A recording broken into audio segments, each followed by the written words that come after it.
Good evening and welcome to the Liverpool European show. How are we all? I hope we're all well. You're all happy. You're all cheery. Apparently England are doing quite well. So, how can we talk about this and make everyone happy? Let's talk about Kiev. Let's put you all down with a bang. So I've got my usual sidekicks here today. So I've got Avy. How you doing, my friend? ¿Cómo estás, Baraki? ¿Cómo estás? Very good, very good. In a good mood today. I might even pull out the Spanish today. Right, okay.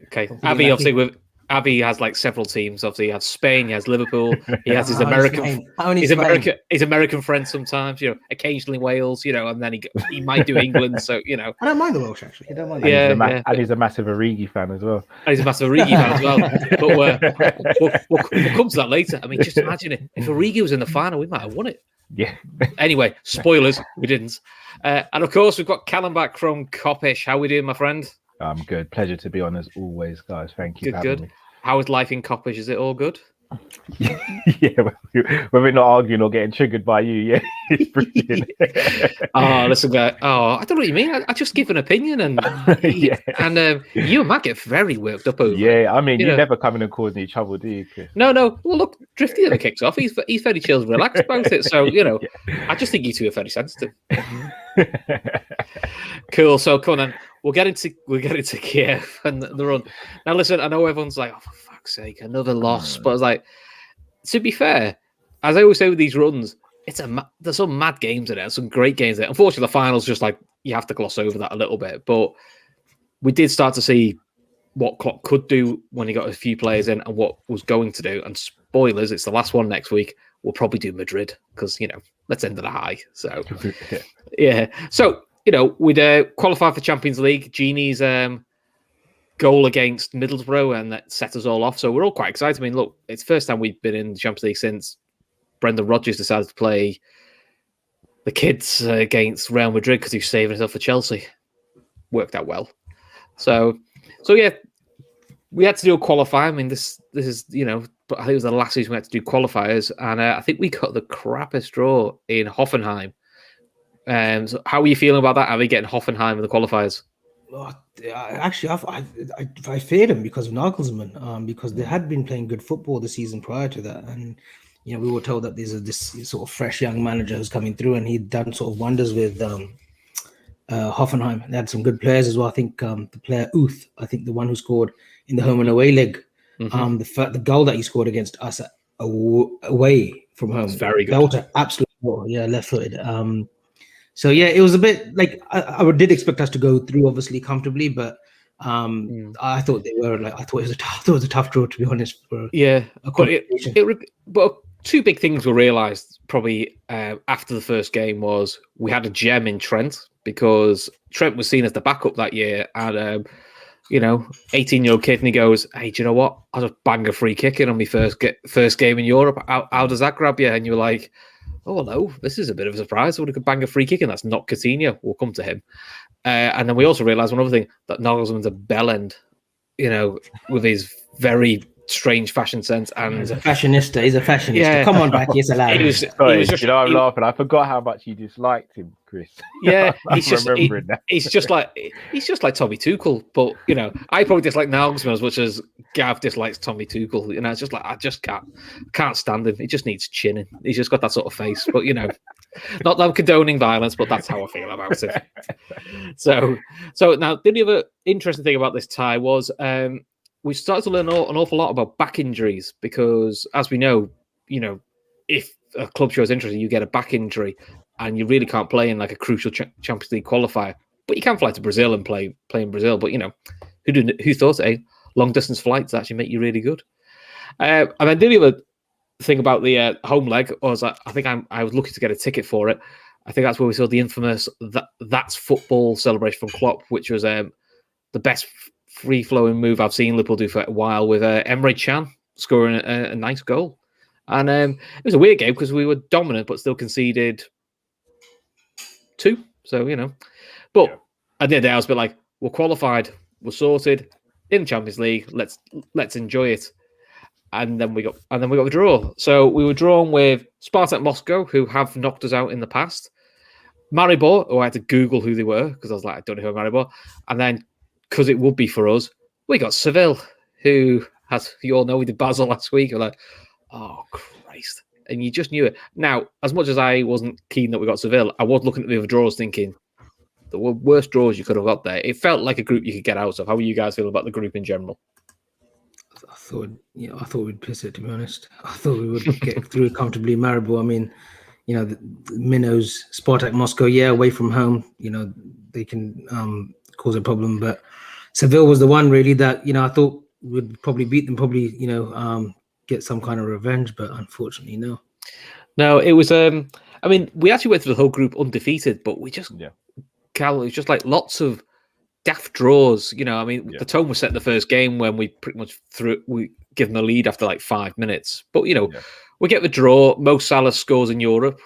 Who knew, eh? It became a bit of a thing that, but, Mo Salah scores again, so we'll start to see this season. Firmino got the first goal in the Sevilla game as well, didn't he? Moreno actually played well in that game for a change as well. Moreno first 2 months of the season was phenomenal. Good. Phenomenal. Yeah, good. What people don't realise is Moreno plays more games in Europe than Robbo that year, because Robbo didn't get in until it was Moreno did his game. Yeah. So Moreno did his ankle against Sparta Moscow, the last group game. Milner played left back because Robson wasn't even in the squad. Yeah, and then he got his place and never looked back. So but it was a weird one. Lots of silly draws. 3-0 up against Seville in the penultimate game. Thinking, right, we're through. We can rest everyone against Sparta Moscow, and then it finished 3-3. And if you haven't seen it, Google 442 Oons. It's a guy who does like Mickey Take cartoons, and it is quality. And it is literally what you do with a crap left back is the song, and it's just Klopp trying to kill Moreno for the whole and it's also the highlights of the game. It's so funny, and I'll be honest, it cheers you up when you've had such a crap result.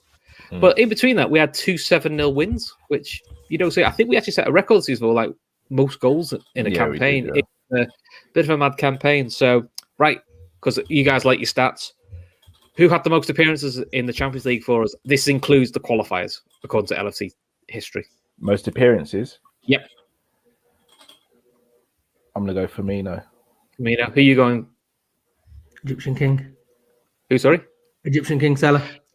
You're both right. They both had 15. They were our 2 ever-presents then. Yes, Avy. Gene had 14. Lovren had 14. So there we go. Karius had 13. Oh.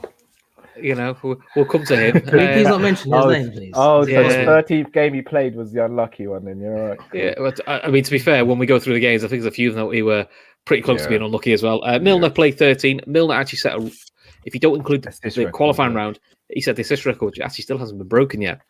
Not bad for someone who's apparently boring James Milner. He was Hammers Milner, we call it. He became Hammers Milner in this, didn't he? So, Avy, because you're good at this, obviously we know Milner got the most assists.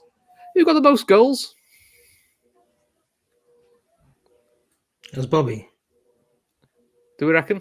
It was Bobby and Salah with 11. Yeah, do you remember this, Cal, when Bobby actually scored goals? Your words can't hurt me. Your words cannot hurt me, Chris. This is great. Bobby played every week, scored 27, but we didn't win anything. Scored 27, didn't win anything. Now we win things, but he's just there. He's just there like a support act now, isn't he? He's a facilitator. He's a foundation, Chris. You don't see it. You see the house. You don't see the foundation. Yeah. No. It's a bit shaky foundations, though, isn't it? I think Van Dijk was the foundation. I think he's just a shed at the side now. That's all he is. As you say that, though, Chris, it was weird going into that season because remember, we lost Klein just before the start of the season. And everyone was like bricking it, thinking Trent's a kid. Joe Gomez wasn't that convincing at right back. Klein was very, very solid for the time we had him. And then obviously we all wanted Virgil, didn't get Virgil, so we had to go into the season quite short at centre back. So it was a weird start to the season. It was, yeah. Who'd have thought the Big Dipper, of course, such an issue, eh? But that's one benefit of COVID at the moment. We can't go on the Big Dipper, so we can't miss up on our transfers. That's why the transfer news is quiet. That's why. Yeah. There you go. LFC Aaron, thank you for the super chat. I think to be fair, Avy, I think it's sort of the second ever super chat we've had on one of our shows. Great show, guys. Forgetting the finals, we do try. Do you think we were better in 17-18 than we were in 18-19? We'll stick a pin in that for the moment because I think that's a good debate because it depends what you think is better. I certainly think 17-18 is more fun. But we'll come back to that. So we will come back to that. Avy, you can note that down because you're head of admin, so you can make sure we do that properly. But yeah, no, listen. Goals wise, I mean, Coutinho only plays 5 games for us and he gets 5 goals. He's banging goals in for us. He gets a hat-trick in the last game. Spartak, yeah. But then he goes to Barcelona because, it's more fun apparently. And, hey, worked out well for him. He's won a few trophies, sat on the bench, It is what it is. But one thing that did happen, as he also said, we got Virgil in January. We were all a bit quite giddy and excited. Maybe we'd have to pay a £25 million tax for being thick and telling everyone we were buying him. You live and learn. This is why you don't hear anything now out of the journalists. They all say we're signing nobody and they don't know. But the other part of it, which was interesting, was Oxlade-Chamberlain, people forget, really stepped up. And, we've had all the hoo-ha of we should have kept Genie. We all love Genie. Before what happened to Ox, Genie wasn't getting in the side. Genie was the rotation option. It was Henderson, Milner, and Chamberlain. And no one was batting an eyelid. No one was thinking, this is a weak spot. Chamberlain was starting to find his form, playing in the midfield three, which is what he always wanted to do. Emery Chan was in and out as a squad option as well. So midfield-wise and attack-wise, we were looking good. Probably the attacking backups were a bit light. Obviously, we had Danny Ings, who was in and out, was finding his fitness. Solanke in pre-season had convinced Klopp, we don't need Origi, we've got Solanke. Bless him. But bless him. He's doing well for both now, apparently. But we'll come back to him. So the only real concerns was we had a kid at right back who we didn't know was as good as he's going to be. Gomez became right back cover, and the two of them interchanged quite a lot. And then it was Lovren and Klavan and Matip for the first 6 months of the season, and then we saw big Virgin. Remember, that's what a centre back looks like. I haven't seen one of these for a while. I think it's the first time we've seen one since Sammy Hippier days. So, how are we feeling going into the next round? Were you want a big team? Were you wanting like a Bayern or a City, or were you going, I hope we get someone crap and just get through to the next round? I was hoping to avoid like your big boys. I think it's weird how the season panned out because obviously hindsight's a beautiful thing, but I think if Virgil had actually come in the summer that year, I don't think he would have had the same impact as when he came in January. If everyone remembers, he came back from a really bad ankle injury. He didn't actually start playing for Southampton until I think we played them in the league, and he didn't look himself. Yeah, he didn't look himself. He needed a bit of time to get back to fitness. Yeah. That's how to get. Do you remember? It looked like a. Do you when you used to play in the old FIFA games and you press the button, your player runs off? Yeah, that's what it looked right. He literally did that for one of the goals. He ran into the maid stand for 10 minutes and then remembered he had to defend and forgot.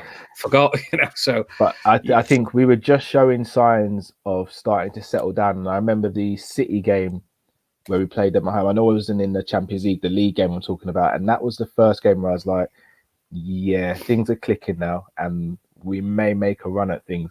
And I think it was good that we got Porto rather than one of the bigger teams at the time. Yeah. Avo Third said Aga was good, Chris Brack. Bit harsh there, fella, because I said obviously best of the way since Sam Hippier. This will upset people. As good as a player Aga was, I think he's a bit of a myth. He needed a leader next to him. He could not lead on his own. And he was also made of prawn crackers. You think Joe Matip's injury prone, you should have seen Daniel Aga.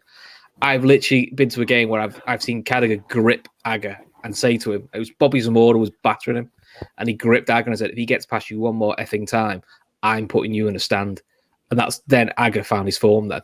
But Aga needed someone like a Carragher to grip him, to tell him what to do, to me. Good footballer, brilliant on the ball, but I don't think he's the big leader that everyone made him out to be. He was definitely the number 2 centre-back. I don't think he could ever be the leader. That's how I saw him anyway. And judging by your face, Callum, you're going, no. Yeah, you almost made me spit out my apple juice. He was my favourite centre back, apart from Van Dijk, to be honest. Oh, hipsters. You're a pair of hipsters. Van Dijk is what people thought Aga was. That's what he is. Van Dijk is just different levels. But look, it's all about opinions anyway. So, was that Lord Duffy said yours made Cal's spit there. I said, I know, but it's not about his own show and make him do that, to be fair. So, it's probably a nice shame. So yeah, Porto away, I must admit, our record against Porto is very good. And in any European competition when we play Porto, we normally do quite well. We normally get to finals. So, we saw that in 2001. So Valentine's Day, did you watch it? Obviously, a friend of mine, his missus made them go out for a nice romantic meal because it was Valentine's Day, and he said he forgot the Liverpool game was on, which was brilliant. And he thought when the game kicked off, he thought I was winding him up. But we don't start the Porto game very well at all in our mad orange high-vis kit. it is the brightest kit I think I've ever seen as well. We don't start very well though. I must admit, Porto gave us a bit of a scare probably in the first 10-15 minutes, and you're thinking like, oh shit, even the crap, away games in Europe are quite tough, and our away record in Europe isn't the best. Even now under Klopp, it's not the best in Europe. We do struggle sometimes in Europe. So were you getting worried, or were you hoping we'll just see out this early storm? For me, it was the exact same as when we played them. I think it was 18-19 at their place. We started both games poorly, but once we started playing well and finding our feet, we just looked a level above them, and I think it showed. Yeah. So first goal, Gino Ronaldo gets the ball. He tries to take a shot. I think he nearly kicks it through a guy's head. Falls to Mane, who hits the most powder puff pass shot I've ever seen in my life. And the goalie, who was picked over, Casillas, dives over it. It's Carri's-esque goalkeeper. It is who's the goalkeeper? Avy, you'll go with these names. Because they dropped Casillas for this fella, and he was garbage, absolutely garbage. Oh, I have a clue. It's on Wikipedia. I'll wait for Laura Duffy in the chat. She'll educate me in a minute. So 1-0 up. Shows you had. There you go. See, we should just get Laura on the show. She must have like 20 computers around. She must be like a bank trader or something. Yeah. Minority Report. No, I think she just knows it. Yeah. Well, because we found out Laura's a bot and she's not even real. I'm only kidding, Laura. So 1-0 up, and you're thinking, what are we going to do here? And then Milner rattles one of their players, and to us, no in Europe, that's a straight free kick, but they let him play on, and he hits a beautiful shot, hits it inside the post, and then Salah decides to bounce it on his knee, juggle it on his head, and eventually finishes it. And Salah's just on ridiculous. The best goal of that tournament was, you remember when Newcastle Enrique hit that ball to Suarez and he took it on? Yeah. Remember that season, 2012, 2013? Yeah, that goal from Salah doesn't get talked about enough because of the balance, the control, and just to score it with his left. I think he used his right, his chest, and then I think his head as well, and then left. But it was really close control. I just love that goal. For me, it was like a really special goal. It was a beautiful and I know he scored a great goal against Roma and whatnot. And even that season, he scored some belters. But this one, just for the touch, the close control, I thought it was superb. And yet, when he won the Puskar Award, the goal he won it for wasn't even his best goal, which is mad. I mean, the fact it was against Everton, which was always good fun, but his goal against Everton got the Puskar Award, like best goal of the season. I think even it was, but I think even Liverpool fans are going like, he scored must have been the snow that turned it for him. Yeah, must have been. I thought his goal against Tottenham Anfield was better than that. Again, close control. Yeah, brilliant goal. Ridiculous. He scored belters all over, didn't he? Yeah, he just had one of those seasons where every shot he took from distance went in. Every tap in fell to his feet, like the Hoffenheim one, where he just, it's perfect placement. The Watford one as well, when he put 3 on their asses. Remember that? Oh, he just literally put all 3 the whole team moved one way. Yeah. And then it was such a scunky finish as well. He sort of dragged it. The crowd with it as well. And then he tries to set Danny Ings up. Danny Ings scuffs it and he goes, I'll tap it in then. For God's sake, it's 4. I think he tried to give it to you. As Laura rightly points out, the Porto game was Robbo's first Champions League appearance. Wow. So LFC Arrow's back in again. God, mate, yeah. Reminded me of Sturridge. Sturridge goal against Stoke in 13-14 was brilliant. Yeah. Another mad game. LFC Arrow, thank you again for the super chat. We're on a roller and Avy 2 now. I think that's a record for us. Sorry, Cal. I know Kopish get loads. We're going to the piggy bank. That LFC Aaron, he always contributes to Kopish. He's a great person. And just remember, obviously, all these contributions we're still going to go to Siena as well. So we'll come back to Siena. So 2-0 half time. I'm thinking, 2 away goals. We should be just see it out now. Let's keep it tight. We'll keep it comfortable. But not this Liverpool side. I think Liverpool side now will try and keep it tight and take a 2-0. This one just goes, we've only got one way to play. We're going for this. And we're going to go big style for it. So then Manny gets his second. I think Bobby has a shot saved and Manny just comes in. Easy enough tap in. You're thinking, game done and dusted, really. And then Bobby gets his goal. Do you want to talk through it, Cal? Because oh, most certainly. Let me set up for this one. Yeah, I can say talk through his goals last season, but it's an hour-long show. I'm not sure you could spread 5 goals over that long. So basically, the ball goes out to the left-hand side. I believe it's Milner who cuts it back to him, and without even considering anything else. He just side foots it in, past the goalkeeper. He does his famous Kung Fu celebration. Kung Fu celebration, where one of these, where he honest God, he looks like he just misses Manny. You're thinking like he's going to connect on these things and knock someone out. He should be in UFC with some of these kicks he does. And then Danny Ings comes on. You know, Mo gets a bit of a rest, and Danny Ings he gets the assist. I'll say it's an assist. He passes it sideways, and Manny just absolutely smacks it from distance. Great goal! What a way to get your hat trick! And you know, and Manny had moments that season where he was going for a little bit of a dip in form. Obviously, you know, possibly his nose was put out of joint because obviously he was the main man last year, playing on the right. He'd been switched to the left to accommodate for Salah, and he was going through a bit of a down patch. So you know, I think this helped him kick on and you know really brought up his level. And you know, this is when we start to look at this front three, going, this is ridiculous. So, and this is also where LA was born in Porto. This is where the actual song came from. Because I managed to get tickets for the home leg, and they were singing it on the Kop. Because obviously I'd not going to the away leg, I'd not heard it, so that's where this was born from. So again, this was like a nice little journey, new songs. Very rare to get a new song. All I could say about the Porto home game was we had the game, it happened. Don't think anything actually happened. The biggest stress in the game was I think he threw Mo Salah on for the last 10 minutes, and the whole crowd went ballistic, thinking, "Don't pull an hamstring." Yeah, you know, so that was it. But you know, it was weird going to Champions League game. We sort of shrugging, going, "It's boring. It's 0-0. I wish we'd only won 2-0, so at least it'd be fun." You know, so you just sat there going, "Great, sorted." So I have this Champions League. Right, who's next? And it was the soon-to-be Centurions, Manchester City, who had give us a lesson at the Etihad, and poor Trent had a terrible time against Leroy Sané, and all the build-up was Leroy Sané is going to teach Trent a lesson. Leroy Sané is going to batter. Liverpool have had their fun.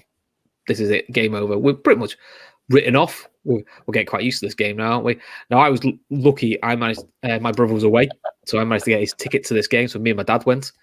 And I must admit, you were nervous, thinking, "Okay, what's the team going to be?" I mean, look, team-wise, this became the Champions League team, which was Karius, the usual back four of Trent, Lovren, Van Dijk, and Robbo. The midfield three of Hendo, Milner, and Chamberlain, and the front three. So, in fairness, Avi, you know, that's the team, and you were sort of going, well, that's what we've got, and you know, let's hope we can outscore. I mean, you know, we're all hoping let's at least get a couple of goals if we can, but you know, try and stop City not scoring.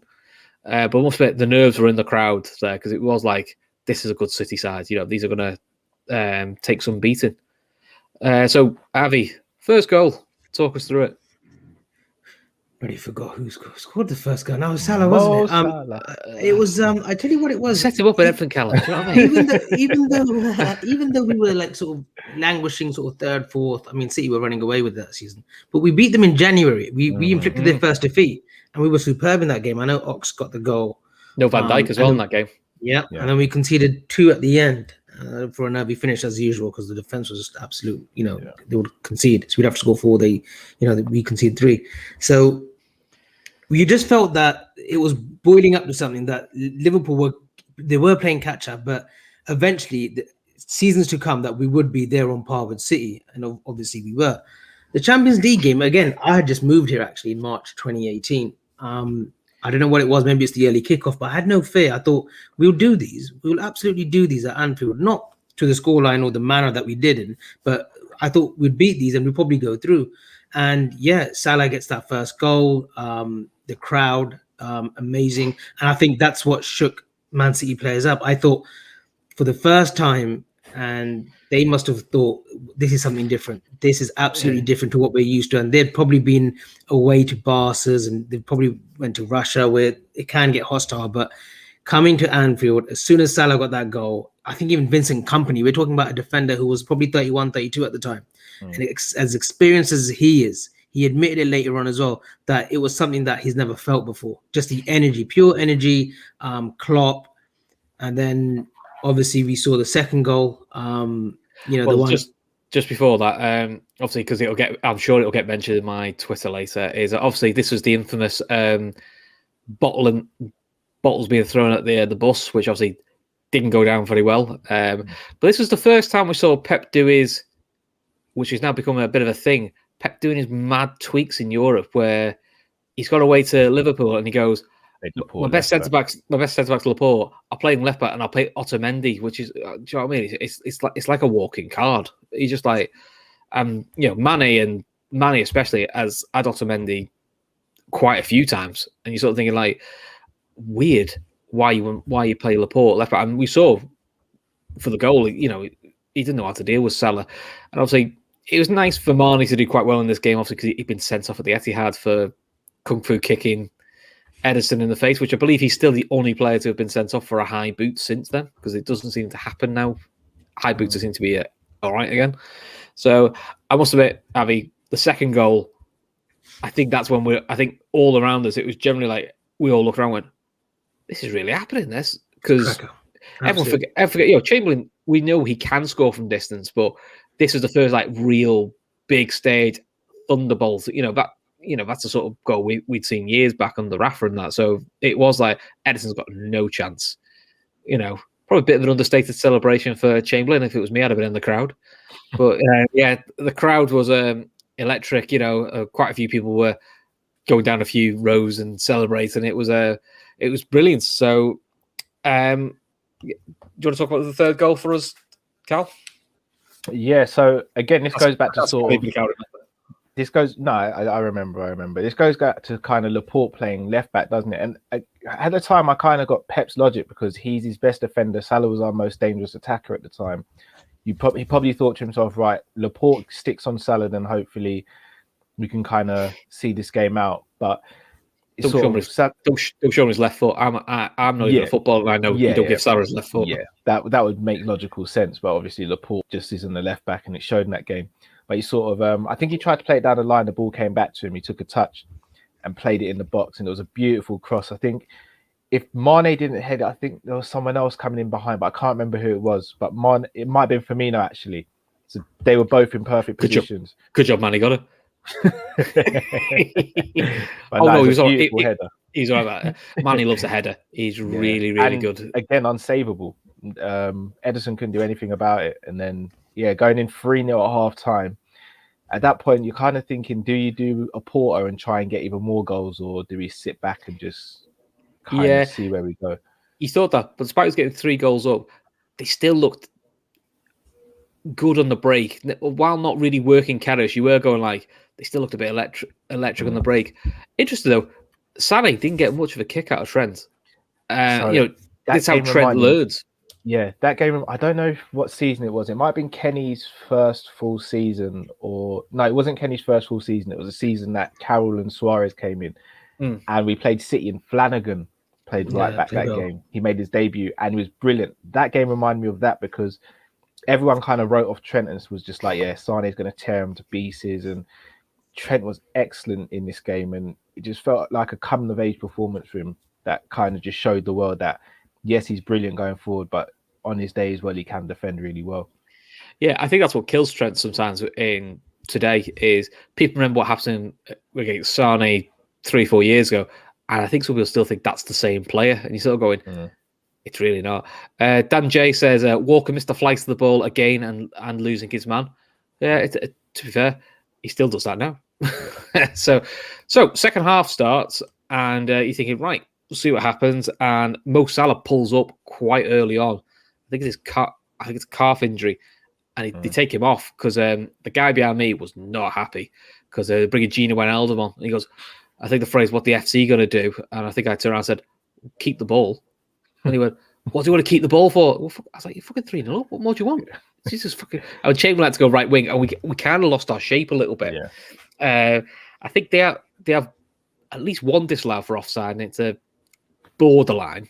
I think VAR would have given it today, but so you had to just battle and see how it was a bit more of a backs to the wall job. It actually played to Lovren's strengths, and look, we all know Dejan gets a lot of stick, and people love to. Best player of that game, best player. But if you look at Dejan's record, especially at home to City, his record at home to City is very, very good, and that is pre Van Dijk as well as post Van Dijk. Yeah. He was. People always say, "Why'd you play Lovren against City?"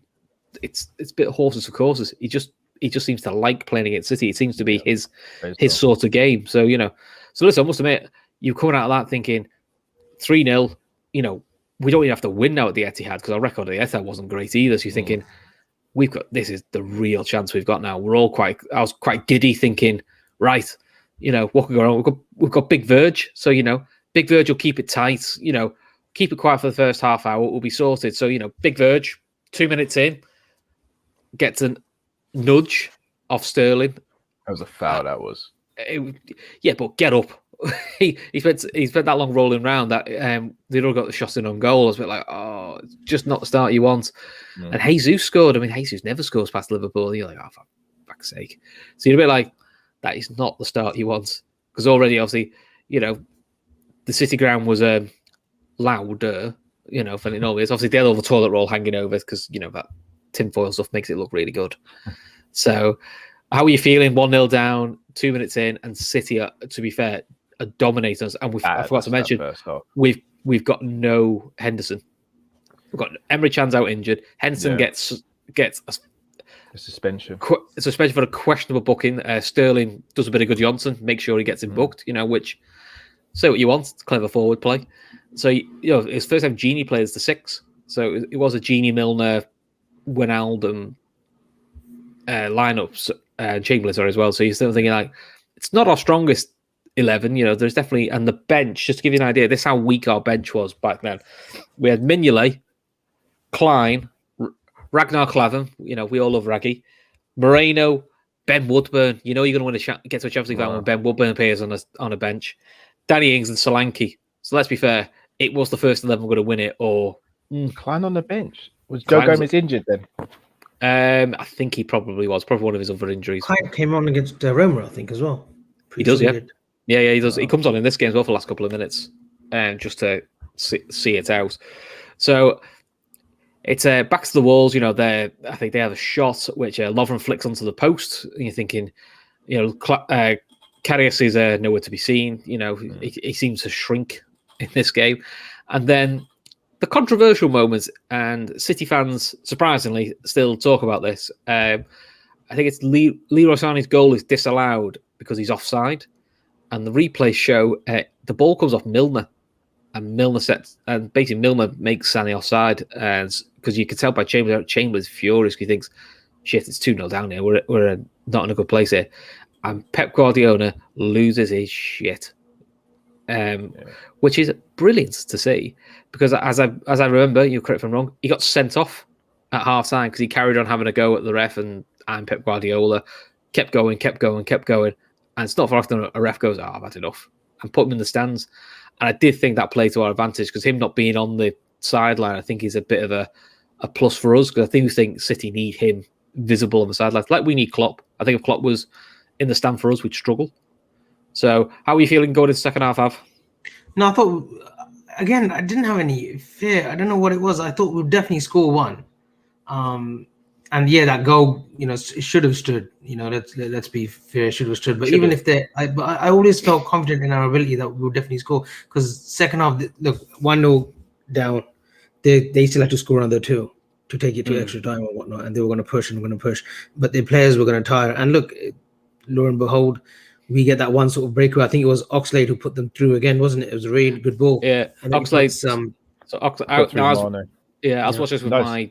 No, put through Salah, and Salah put through Mane. Yeah, so I was watching this at home with my daughter. So what's this now? 2018. So she was only about 5 then. I'm trying to quick maths in my head. Only little. So I let her stay up to watch it. And she sat at my knee, and we screamed for penalty. And honest God, I think I nearly threw her through the roof when let's go. So I obviously, as becomes the way, screamed the house down. As my wife was coming in from work, and she heard the scream and thought it was a fella down the road, and was quite peed off it was me. And I hadn't cooked either, because I was like, order Domino's or something. I'm watching the game. So, you know, you're amazed I'm still married, aren't you? Really, but you know, these guys like you give us all a bad rap, Chris. I'm not gonna lie. I'm terrible. But it's fair. If you brought Claire on the show, she'd tell you as well. So she tells it to me face. Bless her. Deserves a medal. That might be the next fundraiser. So I must admit, 1-0 now. If you've not, have you seen the LFC TV commentary of it? John Bradley? Bradley. Yeah, Bradley. His commentary makes it. because it's iconic. If you haven't seen it, just get on YouTube, watch it. It's iconic. It does send shivers down your spine. And Salah's celebrations are quite iconic. It's just arms out, watching the madness in front of him. Yeah. I mean, you just see Chamberlain others going berserk. And I must admit, when we scored that, I generally thought we're through. 4-1 up. There's no way they're scoring 5. There's no way we're conceding 5. And we've got even with our defense, which was a bit shaky, but we had Van Dijk. You were just feeling like it's just now see it out, see what we can do. And then Otamendi or was it Kyle Walker? It's me again. I'll take this one, Abby. Don't worry, bro. So Otamendi tries to miskicking it. Otamendi tries to play the ball up the line, intercepted by fabulous Firmino, bears down on goal. It's a kick finish. Then, you know what he does next. Thierry Henry-esque bottom corner. The celebrations continue. Yeah. Why isn't he this anymore? Has he forgotten? He doesn't need to. Has he forgotten? No, he literally doesn't need to though. I think his game from 2017 we adapted further because of Fabinho coming in, and we'll speak about that afterwards. But I think he adapted his game to facilitate Mane and Salah more, who got a little bit more selfish. Even though Salah scored 44 and he scored those to those heights again, but it was Bobby was creating more from this 2 seasons onwards. Yes, he's had a bit of a patch now that we know of. But I think that's more to do with that he's played a phenomenal amount of games as well, bearing in mind. But yeah, look, that season, he was phenomenal. 27 goals, his highest sort of amount of goals throughout his career, because at Hoffenheim, I don't think he hit those kind of heights. No, I think he did have one good season, though. I think that's, I do think, as much as I wind Callum up, and I only because I know it triggers him every time I say it, I think that's where some of the frustration with Bobby is that he is capable of scoring more than he does. And we get he's more there to facilitate. The other 2 goals, they're more prolific, and I get that. But there is definitely spells where if he was in that position now, I wouldn't fancy him. Whereas back then you would. And I think that's where people are a bit with Bobby at the moment. It's like I'm there as well. They'd like us to find that little bit more ruthlessness at times, because we've seen him do it, because he's now become a bit of a Wijnaldum in terms of he's easy for everyone to take a mickey out of, but he'll score big goals. He probably just doesn't score enough goals. That's where he is. As much as I like to wind him up. Not to kind of make excuses for him, but one thing I will say is. But you go with well, and when he had Coutinho behind him, and when he had Ox behind him, you'd arguably say that was the best version of Bobby we've seen. Since Ox came out of the team, we've never really seen a midfielder with that creative linchpin or that goal scoring midfielder, which kind of took pressure of him because he was able to not drop as deep, and also that midfielder would become a foil for his game as well. Yeah, it's because everyone we buy keeps getting injured. Yeah, that too, yeah. There is that, Naby, there you go. Anyone who's got it on the counter, Naby watch. He got injured. Chamberlain, we will get to, sadly, has never quite been the same player again. We tried Fekir. Sadly, that fell through. So, maybe this year, maybe we'll get someone this year. You never know. We'll see what happens. So, Norman here, who's a big contributor to the show. Chamberlain's goal versus City first leg is the sort of thing I hoped he could be off the bench for the last 20 of a game. I think that's what we all sort of hoped Ox would become. I was hoping that's what he will become after his injury. It's just, I think Chamberlain feels like a lad who needs games and needs regular games, and I just don't know if he's ever gonna do that. But we will see. We will see. So after you've beaten City, are you all thinking? Feels like names on the trophy a little bit now. It is starting to feel like we've got an opportunity here, And then we get drawn against a side in Roma who were 3-1 down in Barcelona and managed to win 3-0 at home to knock Barcelona out. I feel like that happens again at some point, but we'll Google that later. I'm sure it happens again. So I must admit, when I saw who we could have got, I was quite pleased it was Roma. I mean, I thought tough side, especially the away leg being in Italy. But I thought if we can get a lead at Anfield, this is going to give us a great opportunity. Because it was a very good Roma side. This, how are you feeling going into it? I was worried. That was actually the team I wanted the least, especially after I saw the way they came back against Barcelona. If I'm not mistaken, obviously they had Alisson that season. Defensive, they were pretty good, but Alisson was brilliant that season. For anyone who never really watched him before, we signed him. He was absolutely amazing that season. And Roma looked good. Nainggolan was still sort of in his peak at that time as well. They had a really good team. Dzeko was scoring goals for fun. I'm amazed no Premier League club ever came back in for Dzeko. Yeah, silly. I think the Italian league suited him, though. It did suit him. I don't know. I think he was brilliant for City. Yeah, I would argue. I think that's what Liverpool need now. Is a Dzeko type. Maybe not as a starter, but definitely something a bit different off the bench. But Dzeko was clever. He was just a clever footballer, and also a very good finisher. Kevin Sullivan, Salah going back to Rome was always in the stars.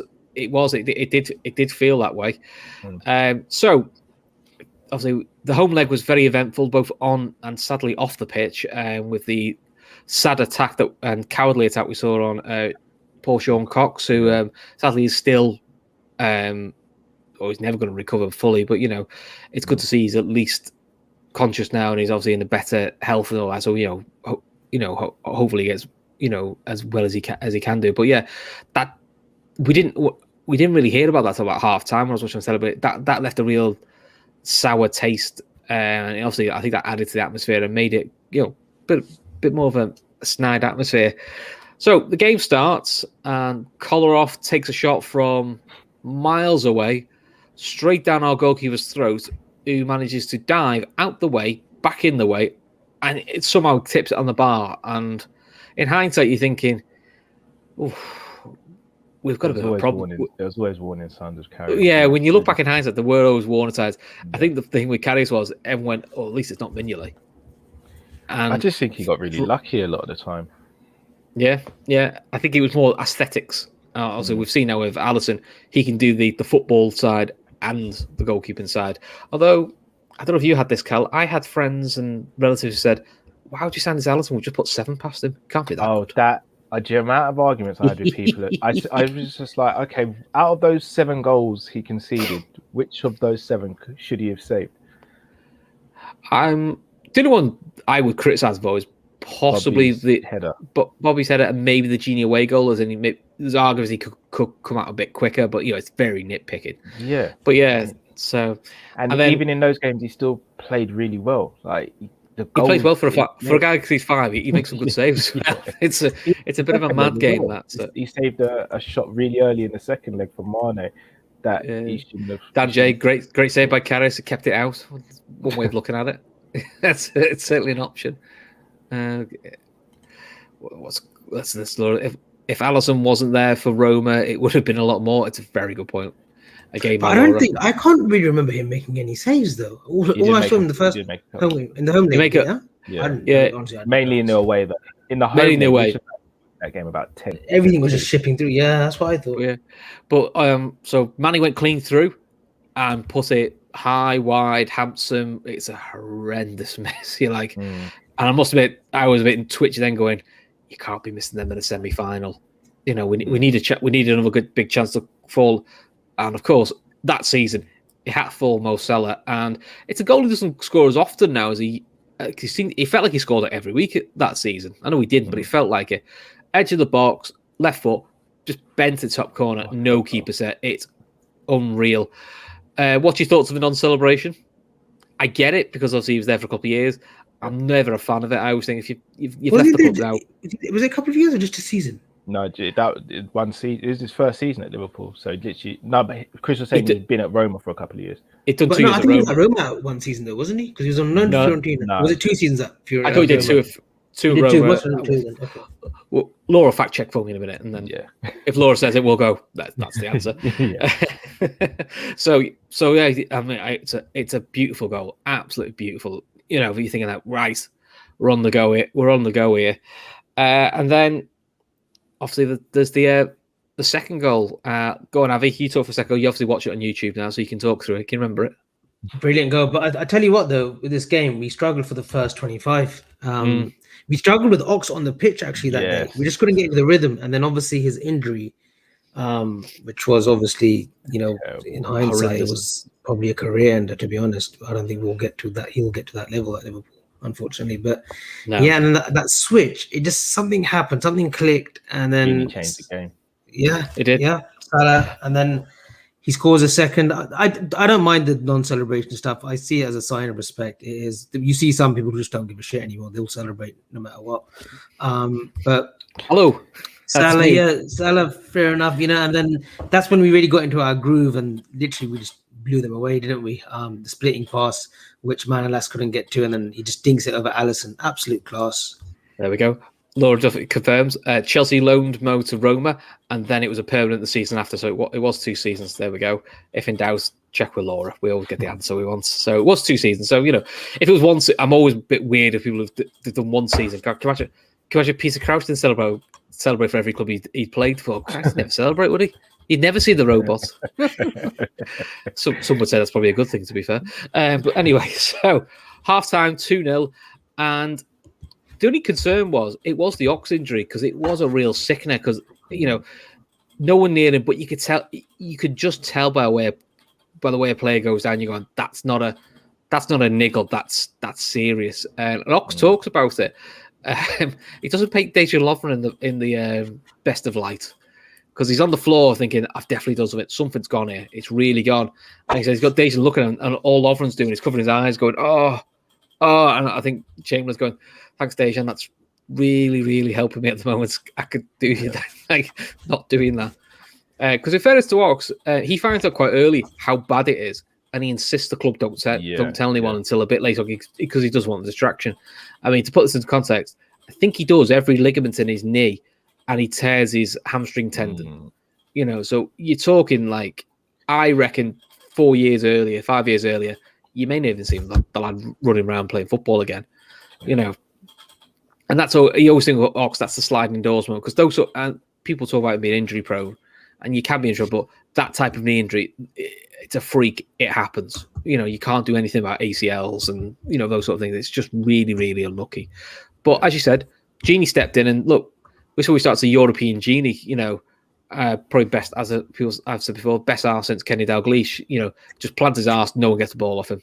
And for that sort of game, it's probably what you needed. A bit more of a ball controller than than probably a more attacking threat. So listen, I was confident 2-0 up, thinking just don't concede. I think we'll be sorted. So talk us through some of the second half, Cal. I think, just on the Genie thing, I think what Genie was doing different to Ox in that game, which changed things, is Ox was getting the ball and driving at Roma, whereas Genie was actually running beyond our attack. So he wasn't actually doing much with the ball, but his off the ball movement just completely rattled their defense, because they played 3 at the back in that game. So in theory, they had 1 player to cover all of our front 3. But when Genie started joining with attacks, there was always a spare man. So even when he started making those runs, Salah and Firmino started getting more space, and they just couldn't deal with it. But the second half, I think after Mo got the second goal and the stroke of the end of the first half, I think they were just completely demoralised after that. And he had one Jesus in his pocket, and he just destroyed him in the second half. Yeah. Just before we go on, Tom Bolland saying the world uses Google, but with Daytrippers use Laura. For for me, the right choice. And Red Steve says Google uses Laura. Do you know what I mean? We're just setting a precedent here. I mean, Kopish, you should get onto this, mate. Yeah, I will. Yeah. It'll sort all your arguments out then. Just just consult Laura. What she says, you go, well, fair enough. Okay, I'm wrong there. Fair enough. So yeah, second half. So third goal. Do you want to talk through, Cal? Or actually, no. Avy, you can have the third goal. I'll let Cal do the last 2. He just spoke about the third goal, didn't he? No, I didn't. No, we're just talking about the Salah goal. Who scored the third? Mane. It was Mane, wasn't it? Yeah. Mane. Another Salah assist. Yeah. I'll help you out. It's a head. I think it's a header. No, it was on the floor. It was because I thought Alisson could have done better for that. I thought Alisson could have done better second half with all 3 of those goals, the corners as well, and the crossing for Bobby's headers as well. But yeah, look, Mane gets the goal towards the Kop end, obviously, tails her up, and then you're thinking, oh look, we can go and get 4 or 5 literally now, because they were on the back foot, and they didn't really have. Even though they would look dangerous, they didn't have really anyone that could come and sort of stabilize them. I wasn't a big fan of Di Francesco as their manager at the time. I think his head got kettled for about 20 minutes. probably the first time in a while I've seen a manager genuinely freeze, and you could just see him going, I have absolutely no idea what to do it. Yeah. I don't know how to stop this. I think Salah finishes the game with 2 goals, 2 assists. Yeah, so did Bobby. So did Bobby. So there you go. But they scored. All 3 of them scored quite a few times that season. Where all 3 got on the score sheet. So it was probably the best season in terms of like chemistry, cohesion, playing close touch football with one another. So no, it was brilliant. Yeah, do you remember that was a thing? The front 3 just always score. It was nice, that, wasn't it? Yeah, maybe we'll get back to that one day. You never know. So and then I think we scored 2 more. Cal, can you remember what happened the other 2? I can't remember. So the 4th goal was almost a carbon copy of the 3rd goal. Salah again beats his man, puts it across the box, and Firmino taps it in. Then the 5th goal is a Milner corner, and it looks like Van Dijk's going to get the header, but it's actually Bobby heads it down. And I think that the reason I don't blame Alisson as much for this goal, there was actually a defender in front of him who looked like he was going to clear the ball, and he pulled out at the last minute. And I think that threw Alisson off as to why he couldn't get to the ball. Okay. Cool. So then we're thinking 5-0 up. 5-0 up in semi-finals. It's madness. And then with 10 minutes to go, Zeko scores. Now, Lovren got a hell of a see. Now, I don't think it's a Lovren mistake. It does go over his head, and you say, he shouldn't miss the header. But the touch and the finish, there aren't many that do that. I do think sometimes you've got to go. I do think sometimes Zeko run off him. Yeah, his position was poor. But I do think sometimes you've got to go, that's just a very good goal. And I also get them, well, it's 5-1, so you know what? It is what it is. And then we concede the most ridiculous penalty I've ever seen in my life, where Milner handballs it from a couple of yards away. I don't think Milner even knows where the ball is. And Perotti buries it. I mean, let's be fair, Catis was never saving it. They should have scored one more. It should have been 5-3, to be honest. They had another great chance as well later on. Well, at 5, things are, we should have had 6, because at 5-1, Genie's got a tap in and balloons it over. So it was a mental game. So I must admit, I was a bit post in the first half as well. Yeah, so it's a weird game. I was frustrated that we conceded 2, because we only have to lose 3-0 now. But then a part of me is going, a word we said, you have to lose 3-0. And now the thought was, well, they've never lost at home in Europe this season. We're like, well, doesn't matter.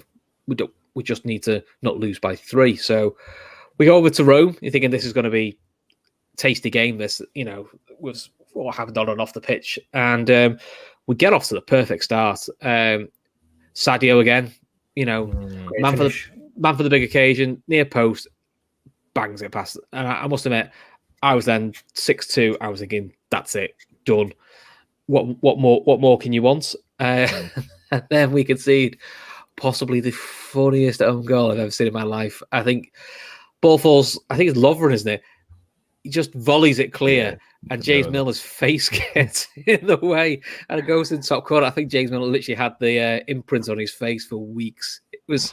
We can laugh now, but it was when you think back to this game, we can see 2 shocking penalty decisions and the funniest home goal. And another day, you'd be crying with this semi-final.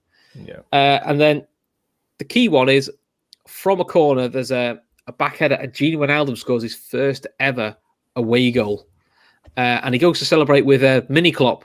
You'll tell me his name now, Cal, because I can never remember his name. Is it Kravitz? No, Kornmeier. Andres Kornmeier. Oh, okay. He looks like Mini Klopp. He goes to celebrate things. I think they had a bit of a bet saying he should get a goal. Obviously, Gini then starts the trend of just scoring in semi-finals. It's not a bad trait, to be fair. He quite likes that. So I'm thinking now, 2 on half time. We've got 7. We've got to be through now. Just keep it simple. But it was a mad second half, wasn't it? Because can I just quickly say something? I seem to remember this game was made a lot bigger because this was the first game Klopp was without Buvac. Yep. Yeah. The Braves. Buvac left just before this game, didn't he? I remember when everyone said Klopp will never win anything because Buvac was the key and Klopp was just the voice. Kopish had an episode about this. Yeah, I saw this. I'll be honest. I've said that Klopp was underrated, but I do think our attacking style of play hasn't been as fluid since Buvac has gone. Possibly that's what it was. I mean, the only thing I always point out to people, they said, look, Klopp, because I think Klopp lost, obviously, spoiler, we lose the final. They go, well, Buvac was there, he'd have won that final. And loads of my family said that, and I just pointed out, I said, he was there for the other 5 finals they lost as well. They all go, oh yeah, but that was Klopp. What? He brought in it can't go both ways. There was something Linders had come in from Holland because he didn't have really a successful time. No, so he had come in, and then I think Buvac was sort of maybe his nose was put out of joint. Maybe a little bit of jealousy. Yeah, that look, we're trying to deter like Krawietz and Buvac and Klopp is always the trio, and all of a sudden we've got this Dutch guy who's come back now to the club, and we're trying to get his influence on. So I think it had to do with that as well. Plus, there was rumors that he was ill. He wanted to go back to. I think he's at Zagreb now, isn't he? He's in Croatia. Yeah, but so was he got a lot more distance with the players and Klopp, so he wasn't even getting involved in training as much. And look, I think you'll never find out the ins and outs. I don't think we need to find out. Though, yeah, we don't. No. Yeah. But everyone wants to. I still hope they are friends, though. I mean, you look how tight they were. It'd be upsetting to hear outside of football that they don't still get on. Well, you don't really hear anything about them now, do you? Whereas you still hear about his mate who was at Huddersfield. Obviously, it was his best man. But do you remember we went through this period though, even with Rafa, with Paco Aistrin when he left? He left that was weird circumstances. And Rodolfo Burrell, didn't he? Yeah, but Burrell was sort of like on the technical side of the academy. Yeah, in the city. I think he got his. Yeah, well, I think Burrell got his nose pointed out because we brought in. Patrice Bergis with Houllier, he went back to France from Lens. Then you had Rogers put Colin Pascal right to the. He just said, "Listen, They said you need to change your backroom staff." I think the committee said, and he put Colin Pascal on the firing line. And then he got in that Driscoll, didn't he? Who had come in, and then Mike Marsh had come in, and Gary McAllister had come in as well for Rogers. So there's always been an issue with our number twos, and we lost Steve Clark when Kenny was there. Steve Clark as well. Yeah, the West Brom job he took. I thought him and Kenny would have done really well together, him and Steve Clark. Yeah. We're doing well with this, aren't we? We're just depressed the whole chat now. I said, wasn't he rumoured to be going to Arsenal at one point? I think there was talk. There was talk of that, which, look, if that's true, it'd be like, well, fair enough, you're a number 2 and you get a chance to go to Buvac. You get a chance to go to Arsenal, it's still something to do. Also, Arsenal weren't quite the basket case they are now. It was something to do in it, I don't know why you'd go there, but something to do. Yeah. I mean, I'll be honest. I can't believe Nuno's took the Spurs job because I was waiting for my phone call. To be honest. I turned it down. I like the fact that Spurs said we don't want Mourinho. He's got really dull, boring football. Okay, cool. Who have you got? Nuno, who was taught by Mourinho. Yeah. Okay. Good luck. He does play more. He does play more attacking football than Mourinho, though. Yeah, but that's not that difficult, is it? I think the imminent injury last season as well. I think they play attractive football. I mean, he's done a good job there. I think it doesn't help having Jorge Mendes there. Then he's basically told to look, we're going to give you this many Portuguese players every season. You've just got to keep turning. It's like a rotation system, isn't it? Like you're just churning out talent all the time. So I think that was a bit unfair. Then Neto, but I think he's a good manager. But yeah, it'll be interesting. It'll be interesting what it's like now. It'll be interesting what it's like now, anyway, because he won't obviously have that Portuguese influence now. So obviously he could. Maybe that's the thing. He could buy the players he wants. Well, as much as you can buy the players you want with Spurs, Yeah. Or maybe he could keep the players he wants. No, maybe not. Maybe that won't happen either. Anyway, back to the game. So Zeko scores on 52. Just a lovely finish. I think Callis can do better in the build-up. I think it's after this one. There is the handball shout against Trent, which I'll be honest, I think in the world of VAR, I think they probably get that. As much as Trent's not looking, where his hand is, I think you get a bit of luck with that. And then their third goal is an absolute beauty. Nainggolan. And I can't work at Nainggolan. Not saying he didn't mean it, but it almost felt like he was like, "There's nothing on. I'm just going to hit it." Yeah. I mean, the keeper. I mean, Callis, he looks like a FIFA goalkeeper. He's like just following the. He's walking after the ball. Doesn't even move or dive for it. And then bang on, pretty much full time. And a ridiculous penalty for handball from an inch away. Raggy brought on to keep it calm, and bless him, gives a penalty away. But at that point, my mates were messaging me, "Oh God, it's going to go. We're going to throw us away." And you're going, "Have you seen the time? Yeah, literally." He kicks this. It's game over. That was it. Yeah. And celebrations were brilliant. Obviously, the flag came out for Sean Cox. Yeah. It was just like it just felt magical. As you were thinking, like, wow, Liverpool Europe. I wasn't expecting this, first season back in the Champions League under Klopp, and it was it just been like a mad fun season. So it was great. Were we all looking forward to the final? Yeah. Yeah. So anyway, I think we all fancied our chances against Madrid, to be honest, with that front three that we had. Yeah. So anyway, it's 11 o'clock now. So sorry, we can't talk about the final. We need to go now. Yeah. No, love a great show. So Kiev. So obviously Kiev happened. I think my brother managed to get a ticket to this. Obviously, had to fly halfway. I had to fly to a few different places to get to Kiev because it was a nightmare for everyone. Worst place ever to put a final on. But we were there. We were all feeling excited. It was the strongest Liverpool side we could pick. If everyone was fit, you'd probably have had Chamberlain instead of Genie. But other than that, you were going pretty strong side. Now, the only thing we had lost before this final is we had no Joe Gomez because he'd done his ankle ligaments. And the talk came out later that Joe Gomez was playing with this ankle issue in all the Premier League games to rest Trent for the Champions League. He pretty much put himself through a pain barrier he didn't need to. Obviously, we had no Chamberlain because he'd done his knee. And we had no Sturridge now because Sturridge, he played in the group games, but then he went to West Brom to get his England place, which I believe lasted 2 games, and then he did his hamstring, sadly. So, and the surprise going into the game was Danny Ings doesn't make the bench, but Solanke does. And this is Solanke who scored 1 goal, which was on the last game of the season. Now, listen, Danny Ings isn't the Danny Ings he is now. He wasn't pulling up trees. He'd always looked a yard short, like he needed regular games. But I must admit at the time, I was hoping we'd had Ings on the bench instead of Dominic Solanke. I just felt he's a bit more experienced, and this is probably not the game to have a youngster on the bench. Were you guys thinking that, or were you just not worried thinking that we'll be 3-0 anyway, who cares? I don't think they would have come on anyway. Yeah, I think it proves that way in the end, doesn't it? So listen, Liverpool start really well.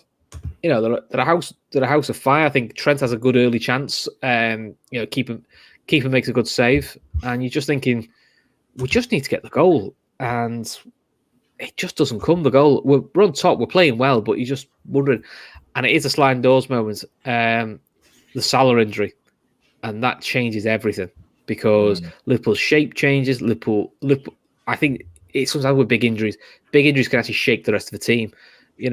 And you're all hoping Salah, he'd be okay, he'll shake it off, but he pretty much, his shoulder's done. Good old Sergio. And so that wakes Real Madrid up because Real Madrid were rattled before that point, but that really is when Real Madrid take control because we lose all our pace because then Mane they pushed up 10 yards because they realised all we need to do is double up on Mane because Firmino, he has got pace, that's not his game. And sadly, as much as we like him, Admiral Lallana is not the Admiral Lallana of a couple of years ago. Admiral Lallana is not a winger. Admiral Lallana is a midfielder. Now, hindsight being what it is, should we have switched the formation up? Should we have gone to a 4-4-2 diamond? You got to put up Everton's comment up. It's brilliant. Go on, you read it out. I was on holiday in Turkey with my ex. I got playing home on the Friday to watch the final with my son. Hence, that's why she's my ex. Absolutely brilliant. The funniest one I've heard from mate man, it's not for this final, it's the Istanbul final. He said, like, you watching the match tonight? He says, yeah, what's the final? Okay, can you go and grab some milk for us? He goes, yeah, okay. He's gone ages. He's gone absolute hours. So she rings him, where are you? I'm in Turkey, love. See you in a few days. That became his ex-wife. Yeah. The thing, it's half the year, those stories. I've heard a few people talk about that. So, look, we get to half-time. It's 0-0. And I must admit, I'm thinking like, look, we've done well to get this 0-0, but there is that niggling back in your mind going, we need to score when we're on top. Really. We really did need to score when we're on top. And you worry, the guy gets 44 goals isn't there, so you're hoping a chance falls to one of the front three and Lallana doesn't get injured because he still had that worry about him. Just a question on that, and this was a mad take that I had when I was watching it with my friend. I was watching it with my cousin out here. My take was that I didn't think Lallana should have come on, and now you guys are going to say that I'm off my rocker completely. Well, you want Solanke off? You think that anyway, Chris? No, I wanted Moreno on. Moreno. I don't think you're off your rockers. Purely because of his pace. And I thought, you know what? He could...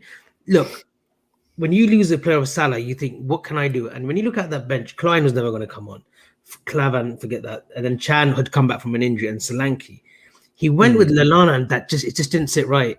because he wasn't the pressing Lallana. We didn't even need him to press.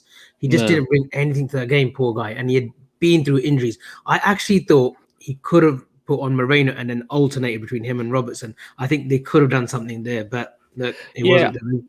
I thought formation switch, or we'll say this. Neil Atkinson on the Anfield even mentioned, he goes, because you had a Solanke on the bench, he goes, could you not even just add him there as a target option and add the other two play off him? Just something a bit different. He said, because at least Solanke was mobile. He was a very, for a tall forward, he was mobile. That's why I was surprised Danny Ings was on the bench. Only because one thing he would have done, he'd have been busy and he'd have at least occupied someone.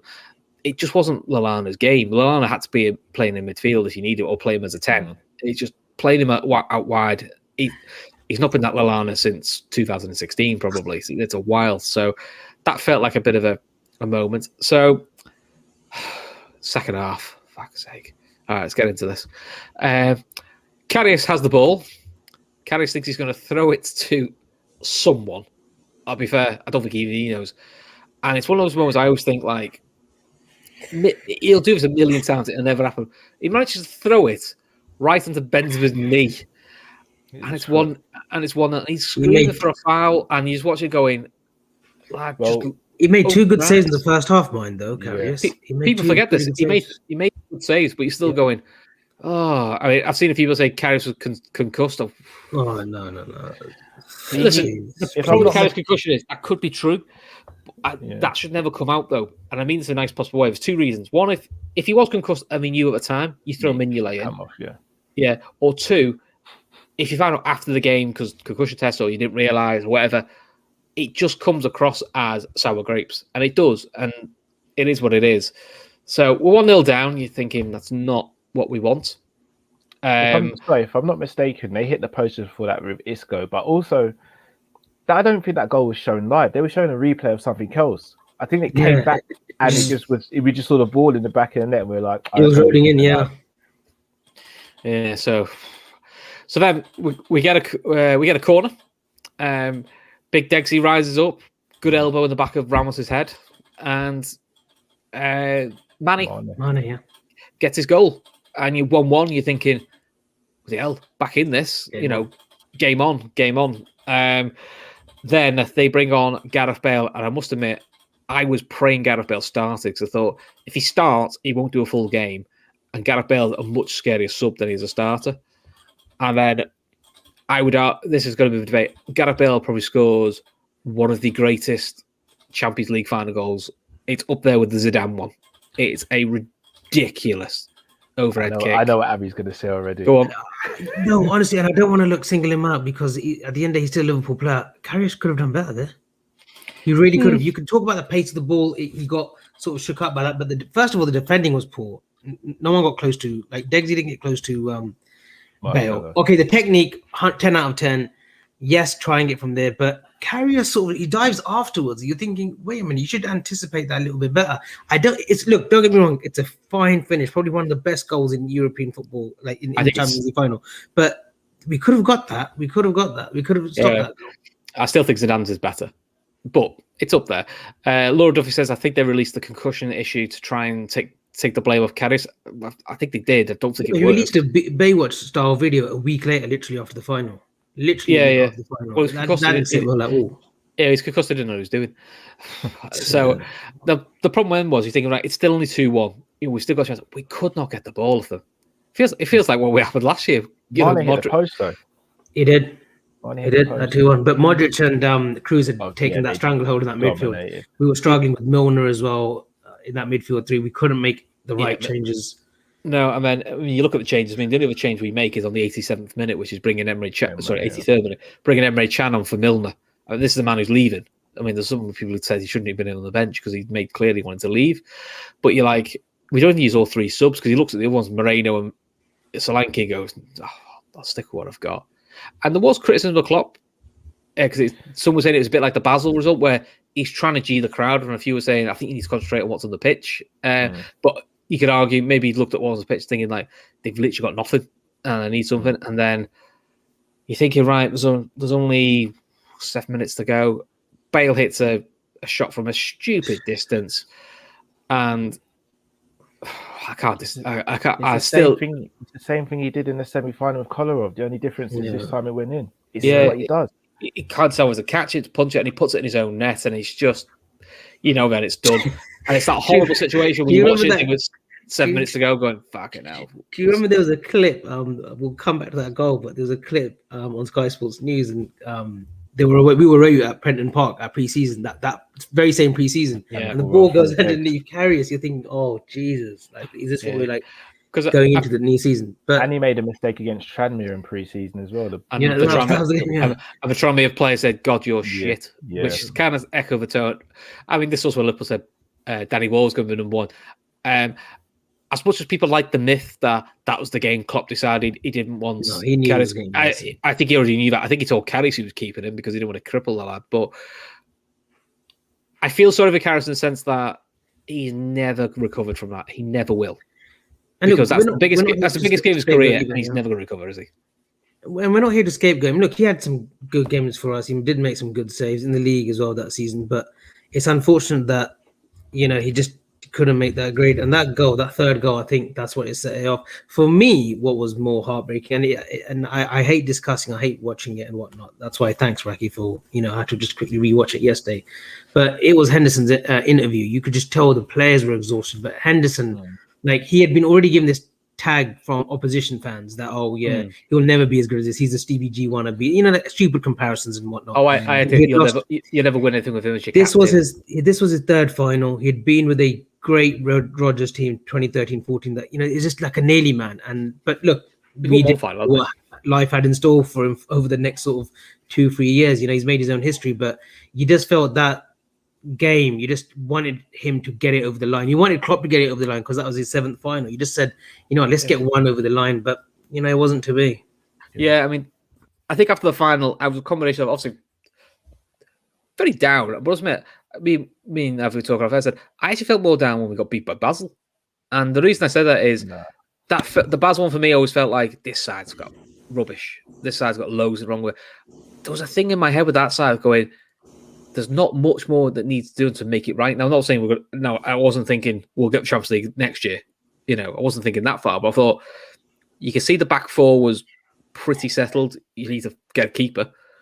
And we had a front three. So you're sort of thinking the most of the base is there. It's a couple of extra bit of experience that we needed. And we saw what happened. I mean, literally, what was it, less than 48 hours after the final, Fabinho is done. Klopp goes, right, that's what I need. I need Fabinho where Henderson is. I need Henderson where Milner was, and then I've got the mobility that I need to scare teams again. That's where you thought Klopp had learned, though. With that Fabinho signing, that's where you thought, you know what, we're going to go for a pragmatic style going to the new season, because Fabinho, we were missing a recognised DM. Yeah. Henderson, for everything that he does, wasn't a recognised DM. I think he's learned that role magnificently when Fabinho goes missing. But we needed a Fabinho, and there was talk that he was United bound all summer. When we pulled that deal out, literally, I think it was 48, 72 hours, wasn't it? It was on the Monday, yeah. Pictures of Deco and all that at Anfield, you thought, whoa, Klopp's making serious changes now. Like that final has made him realize, I can't go with this gung-ho approach, this gang and pressing approach for 90 minutes. I do need a pragmatic style. And Fabinho was the start of obviously a wonderful journey over the last 2 years. I mean, Cal, I'm sure Alisson you'd have your little say on this. Yeah. Oh, I love Fabinho as one of my favourite players in the squad. I actually think, looking back on that summer, I kind of disagree, Chris. I think Klopp wanted to I won't say replace Henderson. I think he wanted to change that whole midfield three, because he went for Fabinho. Kate was meant to be the Gini replacement, and Fekir was meant to be the third midfielder. I think he wanted options. Plus, I think he also knew Chamberlain's done for a year, so I need Fekir's almost like the Chamberlain replacements. And then because there's lots said, "Oh, Henderson's done," and I looked at it, I thought, well, he might not start every game, but I was a bit like, it's a great competition to have, because that's all clubs have, this great competition. I mean, I do get wound up. People say, well, he'll never start. Well, if he's fucking good enough, he will. Yeah. That's always the thing I would say. If you're good enough, you'll force it. Look at Jota. Yeah. We also at the start of last season, Jota will never start. It's the front three, and Jota's there as a bench option. The start was, and not to YN Callum, but we were going like, Firmino's a bench. Firmino's a bench player now. Why? Because you can't not start Jota, and that's what you need to do. Hopefully, this what Konate's going to do is he's going to say to Joe Gomez when he's fully fit, or Matip when he's fit for 2 games, you're on the bench. that's how it is, and that's what you want it to be. I mean, that's what Robbo and Moreno did in the end. Robbo exceeded, and that's kind of the way to make a squad evolve. Yeah. And that also helps if people want to get into buy to sell. That's how buy to sell should work. Is people who were your main players become your squad players, and that's the squad player you sell off because you don't need them anymore because you've got the main guy in. That's the way it should. That's the way it should work. Obviously, it doesn't. It's not perfect, but that's the idea of it. So, the other thing that did I haven't touched on it is people forget Trent kept Ronaldo very, very quiet, and Robbo had a brilliant game. I think Robbo, we forget, did the goal line clearance as well. Yeah. So Lovren's last ditch tackle too. Lovren, I think Lovren was our man of the match. Yeah. Agree. I thought Trent first 20 minutes was sensational. Going forward, he had a shot. He was everywhere, like a busy bee on that right hand side. He was causing problems, and obviously having Salah there helped heaps. And I thought that goal was going to come. And there's no doubt in my mind. And you can say, "Oh, yeah, everything's good." Saying in hindsight, we had that final in the bag. Had Salah was fit, if Salah was fit, we would have won that. We would have won that inside 90 minutes. I don't know if we'd had it in the bag. We definitely would have had. We definitely would have made them. Would have scared them a lot more. Oh no, Chris, we had it on it. Literally, we had it. If Salah stays on the pitch, we win that game. Yeah. Well, I think it could have been a Roma type of game. Yeah, because we couldn't take advantage of the fact that Carvajal went off, and they put Nacho at right back, but they could put Nacho at right back, an actual centre back at right back, going, well, you two can double up on Mane because nice possible way, Lallana's not going to run past anyone. So that's what we had. So yeah, so that was Kiev. How we all feel about it? Jesus Christ. Depressed as ever. Yeah, nice pain. That one hurts me the most out of all the finals because and it still does hurt though, right? Yeah, it still does, right? It does. It does for me. I would say of all the finals we've actually lost, the one that hurt me the most was 2007. I generally that and Basel were two I proper sobbed at. Athens I didn't have an issue with. Same. I thought that was a great achievement more rather than. I don't know. I had a thing in my head there was something not quite right with Liverpool, and I kind of thought there's something that. Not that I knew Hicks and like that, just something about that side thinking there's a few players that aren't going to be there anymore, and you felt like we aren't going to buy who we need to buy to take it on. And sadly, we did. It just felt like a feeling like that team, that was its pinnacle. That's summer though, Chris. We did buy Babel, Torres, Benayoun. Well, that's what I was thinking. But obviously, this before I knew all that, so I was thinking when I saw that, I thought, oh well, it's looking actually. Shit, it's not as bad as I thought. Actually. Well, he said straight off the final, didn't he, Rafa? He said, "Now's the time." After we lost that final, he said to the owners, "Now's the time to pull out that money now." And Riera, Albert Riera, we got. Riera was the season after Cal, the 08-09 season. You're right. Sorry, yes, you're right. You're right. He'd won the Europa League with he came as runner-up when he was at Espanyol. That's it. MC asks Madrid next, Chris. I don't know if he's asking me. I don't know if he's asking me for Madrid or just means in general. Yes, because it's the final show of this next week, and obviously we will be talking about Madrid because you know what, it's quite a good one. Start on a high, and we'll finish on a high as well. So obviously we start with 2005, finish with obviously the last Champions League win because they're the fun ones. But unfortunately you have to get these ones in the middle out. So back to the question we had earlier, which is the better side. Now, I'll give my answer, which is you'll probably say it's Woolly and sitting on the fence, but I think this season is the most fun, mad side. But I do think the side we talk about next week is the most complete side and the most professional. And I do think it's a better all-round side. So I would still edge for the Madrid team as the better team, but I would say the 17-18 one is probably the more fun to watch. Cal, how are you seeing it? 18-19 for me is... I know this is going to sound crazy. 18-19 team. Well, I say it's going to sound crazy. They're pretty much the same team. But I think 18-19, we played better than we did in 19-20. I just think we were... I think we were terribly unlucky not to win a league in 18-19. Agree. And I think we actually deserve to do a Champions League double that season. Oh, okay. Imagine if we'd done that. 19-20, I think I think a lot of things went for us in 19-20. Not to take anything away from the players because they fully deserved it, but last-minute winners were happening in that season that we weren't happening with us in 18-19. But I think 18-19 is 17-18 up until we had Coutinho and Ox. We were a juggernaut going forward, but defensively we still weren't right. Even when Virgil came in, we still weren't 100%. But that following season, I think with 1920, I think they learned from the previous year where we were going to Old Trafford and everything going, well, draw's all right, and you're looking back going, the draw's not all right. So actually, we've got to keep going, and we've got to. I mean, basically, Klopp said, I think the following year, then he that season goes, we'll go for 106 points if we need to go for 106 points, which everyone laughed at, and he got and he finished a point short. City, but that was the mentality shift that we went for, which is you need to aim for 100. Even if you don't get it, aim for the 100, and we'll just say we're going to go for 100. And I think for Liverpool this year, assuming depending on how the squad goes, that's the mentality you got to go in for now: is aim every year and say you're going to get 100 points. You probably won't, but if you aim for that level, you probably get there or thereabouts. That's what City are going to do this year. They're going to say they're going to get 100. I think 90 wins it this year. That's what I mean. I think 90 wins it, but I think you've got to go like you're going for 100, and you've got to get a run of like 15, 17 games wins in a row, and then that's where people give up, because that's what people did with City this year. They did like 15, 18 games where everyone went, well, you can't keep up with that. Well, we certainly could. We had like 16 players injured. Yeah. So, but I think that's what kills teams. That seems to be the way football's gone now in the Premier League, is whoever gets the biggest run first tends to win it.